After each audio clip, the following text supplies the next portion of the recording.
जैसे यहाँ पे लिखा कि किसी विद्यालय के 5 विभाग ए बी सी डी में अध्ययनरत विद्यार्थियों की संख्या का परसेंटेज ये देखिए दिया हुआ है। A B C D E 5 विभाग हैं जिसमें विद्यार्थी अध्ययन कर रहे हैं ना, उसमें परसेंटेज दिया। कुल विद्यार्थी कितने 1200 हैं। विभाग ए में बॉयज़ और गर्ल्स का जो रेशियो अनुपात दिया, कितने बॉयज़ इतने गर्ल्स, ये सब अनुपात दिया हुआ है। तो यह तो आप देखिए डायरेक्ट पहले निकाल लें कि 3:2 का दिया है। 3 इस तरह के क्वेश्चन देखिए पहले हो कल बता चुके हैं ना। 3:2 दिया था। ए है, ए में कितना 20% है, तो इस प्रतिशत मान बराबर संख्यात्मक मान, या प्रतिशत मान बराबर तुलनात्मक मान, या प्रतिशत मान बराबर संख्यात्मक मान। तो ए में कितना है 3:2 है, लेकिन ए में कितना परसेंटेज मान है ना, अनुपात मान बराबर संख्यात्मक मान। तो 3:2 मतलब 5 बराबर 20%, 1 बराबर 4%, 1 बराबर 4%, तो 3 बराबर 12, 1 बराबर 4%, तो 3 बराबर 12 और 2 बराबर कितना हो जाएगा 8%, है ना। 2 बराबर 8%। इसी तरफ सबका निकाल सकते हैं। बी का कितना 4:1 है, बी का 4:1, बी यहाँ पे कितना 25 है, तो 5 4 1 5, 5 बराबर 25, तो 1 बराबर 5, तो 5 चौको 20 हो जाएगा, 5 एकम 5 होगा, है ना। इसी तरह सबका निकाल लेंगे हम। अब से लिखा विद्यालय बी तथा विद्यालय डी में अध्ययनरत लड़कों की संख्या का अनुपात क्या होगा। विद्यालय बी तथा डी में, विद्यालय बी तथा डी में, यदि विद्यालय बी तथा विद्यालय डी में लड़कों की संख्या, ये आगे बॉयज़ का पीछे गर्ल्स का है, जिसमें बोला लड़कों की संख्या का अनुपात क्या होगा। तो यहाँ से देखिए हमको निकालना है विद्यालय बी, विद्यालय बी हो गया, विद्यालय डी, विद्यालय बी और विद्यालय डी में अध्ययनरत लड़कों की संख्या का अनुपात क्या होगा। तो हमने यहाँ से देखिए जैसे विद्यालय बी है, बी में कितना 25, तो 4 1 5 बराबर 25, तो 1 बराबर 5 आ रहा है ना।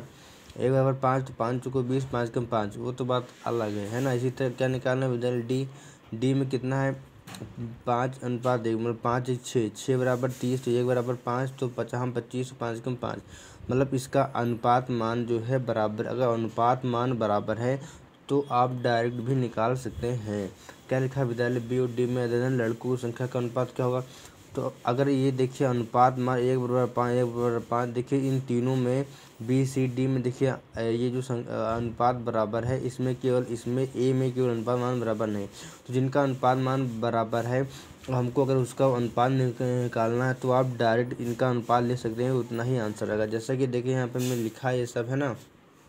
इससे हमको निकालना कि विद्यालय बी और विद्यालय डी में लड़कों की संख्या का अनुपात क्या होगा। विद्यालय बी और विद्यालय डी में, विद्यालय बी में देखिए है ना, बी में कितना लड़कों का अनुपात 4:1 है, विद्यालय डी में कितना 5:1 है। 4:1 बी में, 5:1 डी में है। और चूंकि देखिए इनका अनुपात जो है मान समान है, 1/5 1/5 इनका भी है, तो हम इनका डायरेक्ट अगर पूछता कि लड़कों का अनुपात क्या होगा तो 4:5 है ना, 4:5 हो जाएगा। पूछे लड़कियों का अनुपात क्या होता, तो ये 1 है और ये भी 1 है, तो 1:1 हो जाता है ना। वरना आप ऐसे भी निकाल सकते हैं 4 1 5 बराबर, बी में कितना दिया है 5 बराबर 25, तो 1 बराबर 5, तो लड़के कितने हैं 4 है यहाँ पे है ना, 4 है, तो इसलिए 4 से मल्टीप्लाई कर दे 20 आ गया है। और इसी तरह 5 6 बराबर 30, 1 बराबर 5, 25 आ जाता है। हमको निकालना है बी और डी में अनुपात, तो 20/25 जो है हमारा आ जाता है।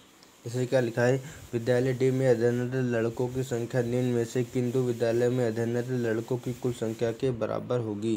तो पहले तो हम विद्यालय डी में लड़कों की संख्या के निकाल के देखें, तभी तो पता चलेगा कि किन दो विद्यालय में अध्ययनरत लड़कों की कुल संख्या के बराबर होगी, है ना। तो विद्यालय डी कहाँ गया, डी है देखिए 5:1, 5:1 डी में कितना दिया 30, 5 6 बराबर 30, तो 1 बराबर कितना होगा 5 होगा, 1 बराबर 5 होगा, तो 50 1 बराबर 5 होगा, तो लड़के कितने हैं 5 हैं, तो 25% आ गया, है ना। अब 25% आ गया है। अब कह रहा है कि किन दो विद्यालय में अध्ययनरत लड़कों की कुल संख्या के बराबर होगी। इसीलिए तो मैंने पहले कहा था कि सबका परसेंटेज वैल्यू निकाल लेंगे। तो अब देखिए जैसे कि डी का जो है मतलब अकेले डी का कितना है, ओवरऑल लड़कों का परसेंटेज 25% आया है।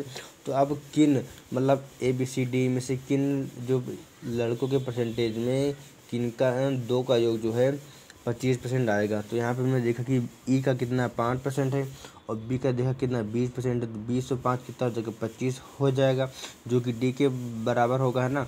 और अगर देख लें ये 25 है, ये कितना है 10 है, और कितना है 12 है, तो और क्या कॉम्बिनेशन नहीं बनना, तो इसलिए बी ई का बराबर हो जाएगा डी का। तो यहाँ क्या कर रहा है विद्यालय ए में अध्ययनरत लड़कों की संख्या विद्यालय सी में अध्ययनरत लड़कियों की संख्या से कितने प्रतिशत अधिक है। तो विद्यालय ए में 3/2 था, यहाँ परसेंटेज वैल्यू 20 दिया था, 1 बराबर 4, लेकिन लड़के कितने हैं, 3, तो 3 बार 12% हो गया। इसी तरह सी में देख लिया है ना, तो 2 सी में देख लिया। हमको यहाँ पे क्या देखना था कि विद्यालय सी में लड़कियों की संख्या, तो इसलिए एक का मान निकाल दिया। तो यहाँ पे कह रहा है कि विद्यालय सी में अध्ययनरत विद्यालय ए में अध्ययनरत लड़कियों की संख्या, विद्यालय सी में अध्ययनरत लड़कियों की संख्या से कह रहा है, मतलब सी को नीचे लिखना है, सी को नीचे लिखना है ना, या अब है ना सही, सी को नीचे भी लिखना, तो इसलिए नीचे 5 हो गया। लेकिन यहाँ से ओवरऑल 5 से 12 में वृद्धि हुई, 5 से अब हमेशा छोटे से बड़े को जाएगा ना, और 5 से 12 की ओर तो मतलब 7 हुई। कहाँ से 5 से गुणे में 100 कर 140 आ गया। अब जैसे हमें क्या रहा है कि सभी विभागों में अध्ययनरत लड़कों की कुल संख्या क्या होगी, तो जो लड़कों का कुल परसेंट दिया है, तब कुल परसेंट जोड़ लेंगे, 20, 12, 25, 25 है ना, और उसमें कुल विद्यार्थी कितने 1200 हैं, तो इनका गुणे 1200 कर लेंगे तो कितना आ जाएगा, 864 आ जाएगा। अब जैसे यहाँ पे ये दिया हुआ है ना, ये भी दिया हुआ है। अब कह रहा है कि दिए गए सभी वर्षों में चीनी का औसत उत्पादन क्या था, है ना, चीनी का औसत उत्पादन क्या था, जैसे 60, 70, 55, 35, 90 दिया है। अब हमको इनको औसत निकालना है, तो या तो आप सबको जोड़ कर जितने हैं उतने से भाग कर दो तो आ जाएगा, है ना। फिर जैसे हमने यहाँ पे दिया था 60, 70, 55, 35, 90, तो 60, 70, 55, 35, 90 लिखा। अब हमको इसमें देखिए ऐसा अच्छा अंक मतलब मानना या चुनना या लिखना है कि जो इनके बीच में मिनिमम अंतर हो, है ना, मिनिमम डिफरेंस लेना है, या एक तरीके से हमको बीच वाला नंबर ही लेना है। अब जैसे यहाँ से हमने देखा कुल अंक कितने 1, 2, 3, 4, 5 हैं, तो 2 से हटा दिया यहाँ से, है ना, तो यहाँ से आप 60 भी ले सकते हैं, है ना, 60 ले सकते हैं। तो अगर 55 ले लेंगे तो और हमको फ़ायदा हो जाएगा, क्योंकि इसका मान 0 हो जाएगा, इसलिए हमने 55 ले लिया। और 55 ले लिया तो आपको यहाँ से देखना है कि 55 से कितना, जैसे 60 लिखा है उसके ऊपर लिखना है कितना ज़्यादा है, 5 ज़्यादा है। ये 55 से कितना ज़्यादा है, जितना ज़्यादा है प्लस लिख दो। 55 से 0 मतलब बराबर है, तो 0 लिख दिया। 55 से जी कितना कम है, 35, तो माइनस कम है, तो इसलिए 20 में माइनस भी लिख दिया। 55 से जी कितना 90 कितना ज़्यादा है, तो प्लस 35 लिख दिया। अब उसके बाद जो कैंसिल हो रहा है कैंसिल कर दिया, 15, 5, 20 प्लस के होंगे माइनस 20 हो गया। तो ओवरऑल कितना आया, प्लस का 35 आया। प्लस का 35 यहाँ पर साइन जरूरी है। कितने थे, 1, 2, 3, 4, 5 थे, तो 5 से भाग कर दिया, तो ओवरऑल ही प्लस का था, तो कितना प्लस का 7 आया, है ना। ये प्लस का 7 आया, तो जो हमने माना था उसमें प्लस 7 कर देंगे। अगर यहाँ पे जैसे माइनस बाय द वे 6 आता, तो यहाँ से -6 कर देते, मतलब जो आता है वह यहाँ पे कर देते, वह तो हमारा फाइनल क्या होता है, औसत हो जाता है। अगर है वर्ष 2005 में चीनी का उत्पादन सभी वर्षों में किए गए औसत उत्पादन से कितने % अधिक है। देखिए अगर पहला क्वेश्चन औसत का आता, तो अगर ये औसत जैसे आपका 62 आ गया, तो आपको इस औसत को ध्यान रखना है, कहीं ना कहीं यूज उसका जरूर होगा, है ना। अब जैसे क्वेश्चन कह रहा है वर्ष 2005 में चीनी का उत्पादन, वर्ष 2005 में चीनी का उत्पादन कितना है, 90 है ना। वर्ष 2005 चीनी का उत्पादन सभी वर्षों में किए गए औसत उत्पादन सभी वर्षों में किए गए औसत उत्पादन से कितने % अधिक, तो तुमने अभी निकाला है कि सभी वर्षों में चीनी का औसत उत्पादन कितना था, 62 था, है ना। तो ये बोला कितने % अधिक है, तो 62 से 90 कितना अधिक, 28 कहाँ से 62 से निकाल लिया। जैसे यहाँ पे क्या लिखा, वर्ष 2022 में चीनी का उत्पादन पिछले वर्ष की तुलना में कितने % अधिक रहा, है ना। तो वर्ष 2002 में पिछले वर्ष की तुलना में कितने % अधिक रहा, तो 60 से 10, 70 हुआ में प्लस 10 हुआ, है ना। कहाँ से हुआ, 60 से हुआ है, तो जहाँ से हुआ वहाँ अपान में लिखते हैं, है ना। 60 से 10 ज़्यादा हुआ है, कहाँ से बटे 60 कर गुणे 100 कर दिया, हमारा आंसर आ गया। जैसे लिखा है कि यदि सभी वर्षों के उत्पादन को पाई चार्ट द्वारा प्रदर्शित किया जाए, तो वर्ष 2005 के उत्पादन का केंद्रीय कोण क्या होगा। तो औसत देखिए कितना 62 आया था, है ना। औसत कितना आया था, औसत 62 आया था, लेकिन कुल यहाँ पे लोग कितने थे, 5 थे। यदि सभी उत्पादन को पाई चार्ट के रूप में प्रदर्शित किया जाए, तो वर्ष जो है 2005 में, मतलब सभी को जैसे इनको जो है % इसमें पाई चार्ट में अगर प्रदर्शित करा जाए, तो 2005 में केंद्रीय कोण कितना होगा, तो 1, 2, 3, 4, 5 है, तो इसलिए हमारा औसत 62 है, तो औसत में 5 से गुणा कर दी, कितना है, 310 है। और कुल मतलब एक तरीके से उसकी पाई चार्ट के सर्कल की वैल्यू कितनी 360 डिग्री होती है, तो 360 डिग्री हमको निकाल 2005 का। 2005 में ऊपर जो बॉक्स था वो कितना था, 90 था, अगले क्वेश्चन में, है ना। जैसे 90 का मान निकाल रहे, हमारा ये आ गया। जैसे कोई बर्तन है, बर्तन में कुछ जैसे पानी है और मिट्टी के कण पड़े इसमें, है ना। तो अगर उसमें आप देखते हैं अगर दिखाई पड़ता है और जैसे है ना, अगर दिखाई देता है तो क्या होता है, उसको हम कहेंगे निलंबन, बिल्कुल जस्ट अपोजिट। जैसे निलंबन से लगता है कि ऐसा नहीं दिखाई देगा, लेकिन हमेशा काम जो है उल्टा होता है। निलंबन में जो है, जैसे अब एक गिलास में पानी पड़ा हो, बालू पड़ा है, तो है ना, तो मतलब आप झाँकेंगे ऊपर तो दिखाई देगा तो वह निलंबन होगा। अगर जैसे नहीं दिखाई, जैसे दूध जैसे क्या है, दूध अब झाँकेंगे तो उसमें नहीं दिखाई देगा कि उसमें क्या क्या मिला, आपको सब सफ़ेद दिखेगा, है ना। तो जो नहीं दिखाई देता है उसे कोलाइट कहते हैं। जैसे कोलाइट एक तरीके से विषमांगी है ना, और विषमांगी एक तरीके से दिखाई नहीं देते हैं, इसलिए विषमांगी कोलाइट कहलाते हैं। और कोलाइट का अच्छा एग्जाम्पल कौन सा, दूध है। देखिए वही बात यहाँ पे क्वेश्चन कर रहा है कि ऐसे विषमांगी मिश्रण जिसमें ठोस कण विलयन में मिले होते हैं, जिसे पानी में मिट्टी का मिश्रण, है ना, तो दिखाई पड़ते हैं, तो क्या कहलाते हैं, वो दिखाई देते हैं तो निलंबन कहलाते हैं। निलंबन में कणों का आकार देखिए, निलंबन मार है मतलब 5, 10⁻⁵ सेंटीमीटर से बड़ा होता है। किसका आकार होता है, 10⁻⁵ सेंटीमीटर से किसका बड़ा होता है, निलंबन का बड़ा होता है। देखिए नोट देखिए, विलयन में घुले कणों का आकार 10⁻⁷ सेंटीमीटर से छोटा होता है।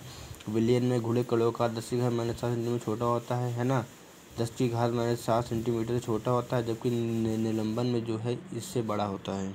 मतलब कि विलयन में जो कणों का आकार है वो 10⁻⁷ से छोटा होता है, जबकि निलंबन में 10⁻⁵ से बड़ा होता है ना। और जबकि कोलाइट जो है इनके बीच में होते हैं, कोलाइट जो 10⁻⁵ से 10⁻⁷ सेंटीमीटर होता है आकार।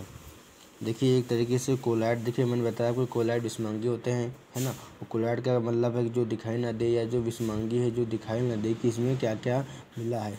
और कोलाइट का आकार मैंने बताया आपको कि 10⁻⁷ से 10⁻⁵ या 10⁻⁵ से 10⁻⁷। देखिए प्रति 1 किलोमीटर जाने पर, धरातल से उस समुद्र की ओर जाने पर, प्रति 1 किलोमीटर जाने पर 6.5 डिग्री सेंटीग्रेड की कमी आती है। तभी तो ऊपर हिमालय में बर्फ़ जमा है, तापमान में कमी आएगी, अर्थात माइनस में जाएगा, तभी तो बर्फ़ जमेगा। देखिए जो कोहरा होता है, एक तरीके से कोहरा होता है, उसमें क्या होता है, कोहरा में देखिए वायु होता है, और क्या होता है, जल की बूंद होती है। कोहरा में क्या होता है, वायु होता है, जल की बूंद होती है। और धूम बोले तो धुआं में क्या होता है, वायु होता है, और इसमें क्या होता है, धूल के कण विद्यमान होते हैं, है ना। तो कोहरा में वायु प्लस जल की बूंद होती है, और धूम में क्या होता है, वायु प्लस धूल कण होता है। और आप जानते हैं कि कोलाइट जो क्या है, कोलाइट विषमांगी के अंदर जाता है।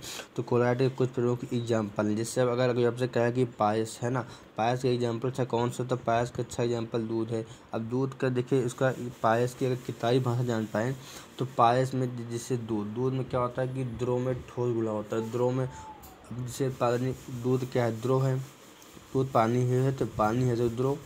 और द्रव में जो कार्बोहाइड्रेट, वसा, प्रोटीन सब ठोस ही तो है, तो इसलिए द्रव में ठोस, तो एग्जाम्पल किसका है, पायस का है। अगर बात करें कि गैस में द्रव है ना, गैस बोले तो वायु, द्रव बोले तो पानी की बूंद। तो वायु में जब पानी की बूंद होगी तो कोहरा ही तो होगा। तो गैस में द्रव के एग्जाम्पल कौन सा, कोहरा है। देखिए एरोसॉल एरोसॉल जो है क्या है, ये सब कोलाइट के एग्जाम्पल हैं। तो कोलाइट मतलब क्या आता है, एरोसॉल। देखिए एरोसॉल किसे कहते हैं, एरोसॉल का मतलब होता है क्या, गैस में या तो ठोस घुला होगा या तो द्रव घुला होगा। देखिए जब गैस में ठोस घुला होगा या द्रव घुला होगा तो क्या एरोसॉल का निर्माण करता है। जैसे अगर गैस में केवल द्रव घुला है, गैस में द्रव घुला बोले तो, है ना, गैस में द्रव घुला है। जब गैस से मतलब क्या है, वायु, मतलब वायु में पानी की बूंद, तो क्या होगा, कोहरा बादल कुआसा, है ना। ये किसके, एरोसॉल का एग्जाम्पल है। एरोसॉल इसे अब एक बार द्रव हो गया, अगर गैस में अगर ठोस मिल जाए, गैस में क्या मिल जाए, ठोस मिल जाए बोले तो, है ना, गैस में बोले तो वायु में धूल कण, है ना। गैस बोले तो वायु, ठोस बोले तो धूल कण। तो धुआं, वाहनों का धुआं किसके अंदर आता है, एरोसॉल के अंदर आता है। अब जैसे फोम है, फोम एक तरीके जो डिब्बा लिखा रहता है क्या, जो उसमें मतलब बाल पे लगाते हैं, वो शेविंग क्रीम जिसके अंदर फोम क्या आता है। तो शेविंग क्रीम का किससे कैसे बनता है, शेविंग क्रीम के बोले तो उसमें मतलब लिक्विड भरा रहता है, द्रव, और उसमें हवा भरी रहती है। तो द्रव में जब गैस होगा, तो क्या होगा, फोम होगा। अगर बात करें फॉर्म रबर जो होता है वो क्या होता है, रबर जैसे ठोस होता है ना। तो ठोस में गैस, मतलब रबड़ जो होती है वो मतलब एक तरीके से ठोस बनी रहती है, लेकिन जब दबाते हैं तो वो क्या होती है, पिच्चा हो जाती है, दब जाती है ना। तो ठोस में क्या होता है, मतलब लगता तो ठोस, लेकिन जब बैठेंगे तो दब जाता है। तो ठोस में गैस एग्जाम्पल कौन सा, रबर, फोम। देखिए हिमल्सन कहो या पायस कहो, हिमल्सन कहो या पायस कहो, पायस कहो तो दूध, और दूध में क्या होता है सिस्टम, दूध में कॉम्बिनेशन होता है द्रव प्लस द्रव का, है ना। दूध में से मैंने बताया था आपको अभी आपको कि द्रव में ठोस होता है ना। वो भी बात सही है, यही बात सही कि द्रव में द्रव जैसे दूध। जेल, जेल मतलब जैसे मक्खन, घी, पनीर, जेली, ये किसके अंदर आता है, जेल के अंदर आता है। अब जेल जैसे पनीर है, पनीर आपको देखने में क्या लगा, जैसे रबड़ था, जैसे रबड़ था वो देखने में क्या था, ठोस था, लेकिन जब बैठते तो पिच्चा हो जाता है। तो ठोस में गैस, ठोस में गैस देखिए रबड़ की एग्जाम्पल है, लेकिन ठोस में अगर द्रव की बात आ जाए, ठोस में द्रव की बात आ जाए तो जेली के एग्जाम्पल होगा, जेल, हाँ सॉरी जेल का होगा, है ना। ठोस में जब द्रव की बात आ जाएगी तो जेली होगा, जैसे मक्खन, घी, पनीर, जेली होता एग्जाम्पल है। जैसे अपकेंद्रण की विधि द्वारा, अपकेंद्रण, अपकेंद्र विधि मतलब जो सेंटर से बाहर की ओर फेंके, जैसे वॉशिंग मशीन में भीगे कपड़ों को सुखाना, दूध से क्रीम निकालना, प्रयोगशाला में रक्त तथा मूत्र की जांच में भी इसका प्रयोग होता है, अपकेंद्रण विधि का प्रयोग होता है। देखिए वाष्पीकरण विधि क्या है, वाष्पीकरण विधि में जैसे समुद्र में जल है, जैसे समुद्री जल से नमक बनाने में वाष्पीकरण विधि का प्रयोग होता है। जैसे क्या लिखा है, अवसादन विधि क्या होता है ना।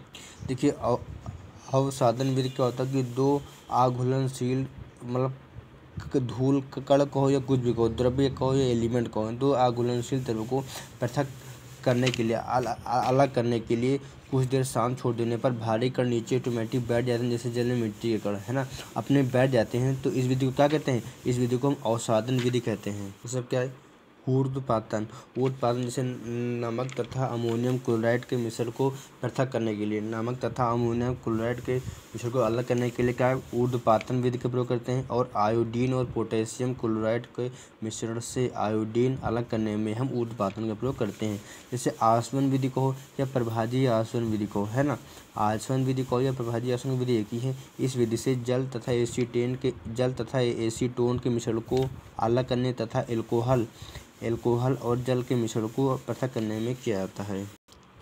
मतलब कि आसवन विधि जब, या आसवन विधि को इसके आगे लगा दो प्रभाजी आसवन विधि, इस विधि से जल और एसीटोन या एल्कोहल और जल, और एल्कोहल और जल को अलग करने के लिए, और एसीटोन और एल्कोहल और जल और एसीटोन और जल को अलग करने के लिए हम आसवन विधि का प्रयोग करते हैं।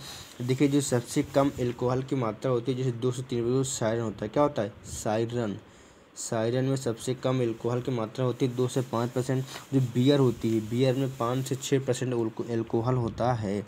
अब जैसे विकृत एल्कोहल या बेकार जो दारू होती है उसमें क्या होता है, उसमें मेथिल एल्कोहल मिला होता है, विकृत एल्कोहल। देखिए 2 या 2 से अधिक घुलनशील द्रव जिनके क्वथनांक का अंतर 25 केल्विन से कम हो तो उन्हें प्रभाजी आसवन विधि द्वारा अलग किया जाता है। कहने का मतलब है जब 2 या 2 से अधिक मतलब घुलनशील द्रव मतलब जो घुल सकते हैं, जिनके क्वथनांक का अंतर 25 केल्विन से कम हो तो उन्हें प्रभाजी आसवन विधि से अलग करते हैं। अब जैसे पेट्रोलियम उत्पाद, मतलब पेट्रोलियम उत्पाद है ना, एग्जाम्पल है उसी का, मतलब पेट्रोलियम उत्पाद जो प्रभाजी आसवन विधि से हम अलग करते हैं, आपको पता है। जैसे लिखा स्कंदन या क्रिस्टलीकरण, जैसे जल में अशुद्धि होने पर फिटकरी का प्रयोग, रक्तस्राव होने पर फिटकरी का प्रयोग, फिटकरी से निलंबित कण स्कंदित बोले तो जम जाते हैं। स्कंदित मतलब क्या होते हैं, फिटकरी से कण जम जाते हैं और वो भारी होकर नीचे बैठ जाते हैं, है ना। तो जल में जो अशुद्धि होने पर फिटकरी के प्रयोग किसका एग्जाम्पल, ये स्कंदन या क्रिस्टलीकरण का एग्जाम्पल। रक्तस्राव होने पर फिटकरी का प्रयोग, ये भी क्या आता है, स्कंदन का मतलब क्या होता है। देखिए स्कंदित का मतलब होता है कि जमना। देखिए वायु कोई पूछे क्या है तो वायु देखिए मिश्रण है, मतलब वायु क्या पूछे तो वायु एक तरीके से सभी गैसों का मिश्रण, तो वायु एक मिश्रण है। पानी क्या है, पानी को मतलब H2O लिखते हैं तो ये क्या यौगिक है। देखिए मूल तत्व कौन सा, मूल तत्व प्राकृतिक मूल तत्व हीरा, इसमें 100% कार्बन पाया जाता है। पारा देखिए ऊष्मा का चालक है। आशुद्ध जल क्या है, अशुद्ध जल कहो या पानी कहो, जो मैंने बताया आपको कि पानी यौगिक है तो अशुद्ध जल भी तो यौगिक होगा। देखिए आइस क्या लिखा है, फ्लेम आइस, है ना, फ्लेम आइस जिसे कहते हैं ये ज्वलनशील बर्फ। देखिए फ्लेम आइस को या ज्वलनशील बर्फ जो है हाइड्रेटेड मीथेन को कहते हैं, हाइड्रेटेड मीथेन को हम ज्वलनशील बर्फ या फ्लेम आइस कहते हैं। देखिए भारत का वकील के रूप में महान्यायवादी नियुक्त होता है, और बल्कि जो कायक होता है महांतर निरंतर लोक परीक्षा आयोग, ये एक तरीके से मुंशी का काम करता है। 148 से 151 को लेकर एक तरीके से मुंशी काम करता है, मतलब कार्य का लेखा जोखा कार्य करता है। इसे वर्तमान कौन है? गिरीश चंद्र मुर्मू हैं। देखिए अनुच्छेद 81 में देखिए निर्धारित किया गया था कि लोकसभा की मैक्सिमम सीट 552 हो सकती है, मतलब 552 से कभी ज़्यादा नहीं हो सकता है ना। ये तो मतलब एक रख दिया कि स्टैंडर्ड वैल्यू 552। तो कोई अगर आपसे पूछे कि लोकसभा की मैक्सिमम सीट कितनी हो सकती है, देखिए निर्धारित की गई थी 552, लेकिन अब जो है एंग्लो इंडिया और इंडिया 104 सन 2019 के द्वारा हटा दिया गया है, तो इसलिए अब मैक्सिमम सीट 550 हो सकती हैं, है ना। और न्यूनतम कितनी हो सकती हैं? न्यूनतम जो है 545 हो सकती हैं, है ना। देखिए मैक्सिमम अगर 550 हो सकती हैं तो है ना, मैक्सिमम 550 हो सकती है, तो उसमें राज्य कितने होंगे? 530, और केंद्र शासित प्रदेश में कितने होंगे? 20, है ना। देखिए जब न्यूनतम की बात आए तो न्यूनतम 545 होगा। 545 में राज्य में सीट्स में कितनी होंगी? तो 524, और केंद्र में कितना होगा? 19। देखिए जो वीटो पावर होती है, जो निषेध अधिकार का 111 में उल्लेख राष्ट्रपति को, वो देखिए मतलब किसी विधेयक को मना करने की शक्ति है, उसे रोक सकता है ना, उसे मतलब वो काम करेगा लेकिन बाद में काम करेगा। देखिए राज्यसभा में अनुच्छेद 80 में कहा गया है कि मतलब जैसे कि आपने बताया आपको कि निर्धारित की गई थी कितनी 552, लेकिन कितना है? 550, है ना। क्योंकि राष्ट्रपति 2 आंग्ल भारतीयों को नियुक्त करता था, है ना। लेकिन यहाँ पे देखिए क्या होता है कि राष्ट्रपति जो है राज्यसभा से 12 सदस्यों को मनोनीत करता था, है ना। देखिए लोकसभा में जो 2 आंग्ल भारतीयों को नियुक्त करता था वह अनुच्छेद 331 के माध्यम से, अनुच्छेद 331 के माध्यम से 2 आंग्ल भारतीयों को राष्ट्रपति लोकसभा में से नियुक्त करता था। लेकिन अगर बात कर ले कि यहाँ पे राज्यसभा में राष्ट्रपति अनुच्छेद 80 के क्लॉज 4 के माध्यम से राज्यसभा की सीटों में से 12 सदस्य साहित्य शिक्षा क्षेत्र में कला क्षेत्र रखने वाले व्यक्ति को राष्ट्रपति मतलब नियुक्त करता था, है ना, जो कि अब दोनों में से हटा दिया गया है। कौन से दोनों में से हटा दिया गया है? 104वें संविधान संशोधन 2019 के द्वारा। तो बात कर रहे थे कि राज्यसभा में देखिए जैसे कि आपने बताया, है ना, तो इसमें 2 हटा दिया गया तो कितने हो गए? 550, वो है ना। तो अच्छा ठीक है, चलो ठीक है। अगर इसमें क्या कि राज्यसभा में देखिए मैक्सिमम सीट कितनी हो सकती है, तो राज्यसभा में मैक्सिमम सीट 250 हो सकती हैं, और न्यूनतम की बात करें तो 245। इसी तरह लोकसभा में अगर बात करें कि मैक्सिमम 545 और न्यूनतम मिनिमम का है 545, मतलब मैक्सिमम 550 है, मिनिमम कितना है? 545। इसी तरह राज्यसभा में मैक्सिमम कितना? 250 है, और मिनिमम कितना है? 245, है ना। अब इसमें देखिए 12 वही बता रहा है कि 12 सदस्य नियुक्त करो 80 के 4 के अनुसार, है ना। तो इसमें अगर बात करें देखिए राज्यों से, इसमें अगर राज्यों से 250 मैक्सिमम, तो इसमें राज्यों से कितने होंगे? 238 होगा, है ना। और 238 है ना, 38। देखिए 238 राज्यों से, तो और 8 जो है केंद्र शासित प्रदेशों से। 8 जो केंद्र शासित प्रदेशों से में उसका जम्मू कश्मीर की 4, जम्मू कश्मीर, दिल्ली और क्या पुडुचेरी, है ना। जम्मू कश्मीर से 4, दिल्ली की 3 और पुडुचेरी से, तो 4 3 7 1 8 हो गया। तो राज्यसभा में देखिए 12 वो नियुक्त करता है, तो 12 हमने माइनस कर दिया, 250 से 12 माइनस कितना होगा? 238। अब 238 राज्यों से हो गए, और आप इधर सबको याद रखना कि 8 जो है केंद्र शासित प्रदेशों से। अगर ये मैक्सिमम बात करें, न्यूनतम की बात करें 245 हो सकती है, इसमें अगर 12 माइनस कर देंगे कितना आ जाएगा? 233 आएगा। अब 233 आ जाएगा, है ना। इसमें जो है 225 राज्यों से, और 8 जो है कितना हो जाएगा? 225 8 कितना होता है? 25 8 होता है, 25 8 होता है 33, है ना। 25 8 33 हो रहा है, मतलब कॉम्बिनेशन बन रहा है। तो 225 जो है राज्यों से, 8 जो है केंद्र शासित प्रदेशों से, है ना। बात वही कुल मैक्सिमम और न्यूनतम की बात हो गई है। तो इसी तरह 250 से 12 माइनस करेंगे तो कितना? 238 आएगा। अब 238 आएगा, है ना।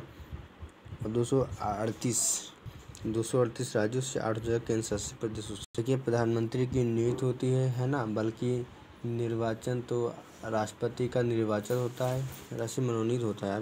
देखिए अनुच्छेद 85 के माध्यम से राष्ट्रपति लोकसभा और लोकसभा में से प्रत्येक सदन की संचालन करता, और अंत कौन करता? राष्ट्रपति करता है। मतलब राष्ट्रपति के भाषण से ही सदन का कार्यवाही संचालन होता है।